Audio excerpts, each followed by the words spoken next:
So before we get into the video, please do not judge how I look. I haven't tamed my beard since the first one and it's getting a little wild. I look like Grizzly Adams if Grizzly Adams was ugly. And I haven't had the chance to fix my hair. It currently looks like a tidal wave. But screw it, we're doing it live, so let's go. NFTs have forged a whole new world.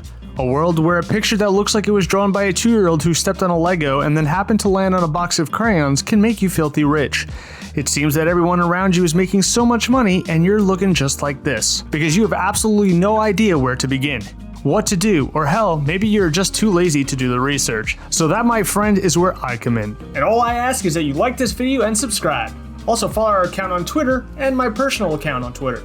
And if you don't, I will personally roundhouse kick myself in the nuts. And you don't want that, do you? Now, one thing that people tend to misconstrue is that you need thousands and thousands and thousands of dollars to start, or start investing in general. This is false. About as false as if you were to tell me that Game of Thrones the show had a good ending. With that being said, you just need to know where to look and what projects to invest into early. And there are 2 big sites for you to use to do that. Now, I would tell you those 2 sites, but it's going to cost you. Throw some money at the screen right now and then I'll tell you. Go ahead, I'll wait. Oh, okay, all right, I'll tell you, geez. Those sites are rarity.tools and rarityranks.io. For both of these sites, you want to do the exact same thing. Step 1. Go to upcoming projects and find either one that appeals to you or just look in general, because even if there isn't a project that necessarily pleasures your eye, it might pleasure your wallet in the long run. So what you want to do is find that project and click on their social medias to see if they have any hype around them. For example, I'm going to click this Superlative Apes project because I know that any project that is a derivative of the Bored Ape Yacht Club will do well. Just like Ellen DeGeneres is a derivative of Oprah Winfrey.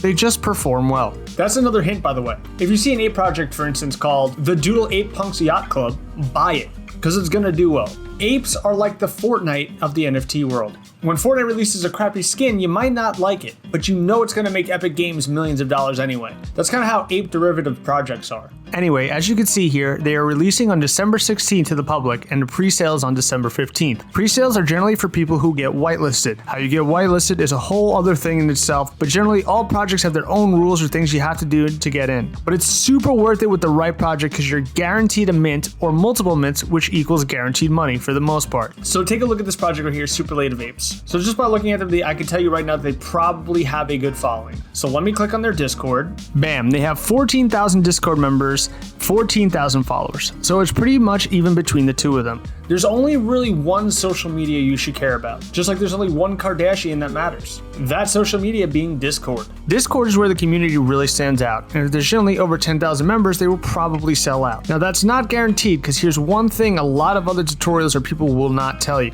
You want to see the ratio of how many members there are compared to how many members are online. So let's say their Discord has 20,000 members, but there's only 200 online. That means they botted their Discord. The reason they do that is to make them seem bigger than they really are. Same with their Twitter. If you see they have like 20,000 followers, but they're getting the same amount of interaction you get on Facebook when you push your political views, then those followers are probably botted. Like I said, that is one thing that's very scary about this industry. So many people bot their accounts or do fake giveaways. I think my favorite are the people who flex their MetaMask wallets. Like, yo bro, I got 500,000 in my MetaMask and I'm gonna do a giveaway of a Bored Ape Yacht Club to one person who retweets this. Also, check out this quick video of me driving my fancy car 90,000 miles down the freeway, putting everyone's life at risk around me while I show off this watch I got at McDonald's for my Happy Meal. I have millions of dollars, but I'm desperate for retweets on the internet, because the more retweets I get, the more my e-peen grows. Anyways, sorry for that rant.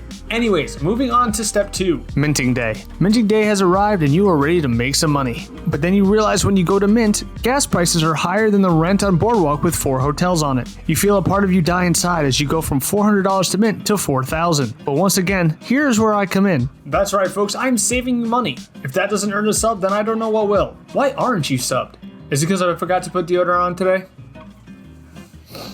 Fine, here, I'm putting deodorant on. Get in there.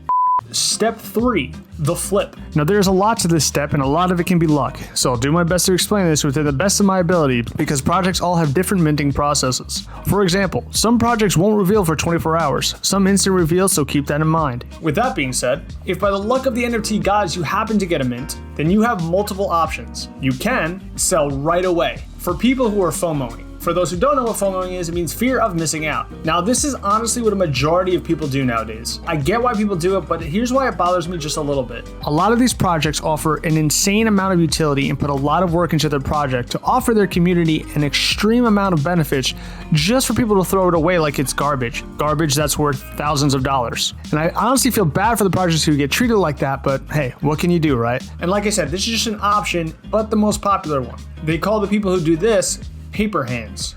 Fast selling for a quick buck. Now here's the risk of doing that though. By doing this, you might have had a few $1,000s in the moment, but could have made tens of thousands or even hundreds of thousands by holding down the line if the project booms. For instance, projects like Cool Cats, Bored Ape Yacht Club, Neo Tokyo, and many more. Story time! Now, I'm sure anybody who's been in the game for quite some time now has had a story like I'm about to tell. A story about how they made a stupid move and lost a lot of money, or made money and could have made way more. So I'm going to share you mine so you don't make the same mistake I did. My wife is probably going to make me sleep in the doghouse tonight for telling this, since she still hates me for this. They say a happy wife equals a happy life, but joke's on her, I'd rather get YouTube likes. So I got 3 mints of the Sneaky Vampire Club, and I sold 2 of them prior to reveal, which was great because everyone was FOMOing. Well, I revealed one of them and it didn't look that rare, so I sold it. Well, turns out I went back and looked at the traits after selling it and found out it was super rare. It was worth about 12 ETH minimum, and I sold it for 3. I'm an idiot. Don't make that mistake. Make sure to look at the stats of each NFT you get a couple hours after reveal, because stats in the very beginning tend not to be right until all the collection reveals. Think of yourself as Rose and that NFT as Jack. Don't ever let go, at least until you find out how rare it is and its true worth. Which leads me to holding. Now this is the step that is the hardest to judge, and the riskiest, because you can never tell if a project's going to boom or die until it does. So there's a few things you can do. Do some research and find out who's backing the project. Find out how interested people truly are in the project.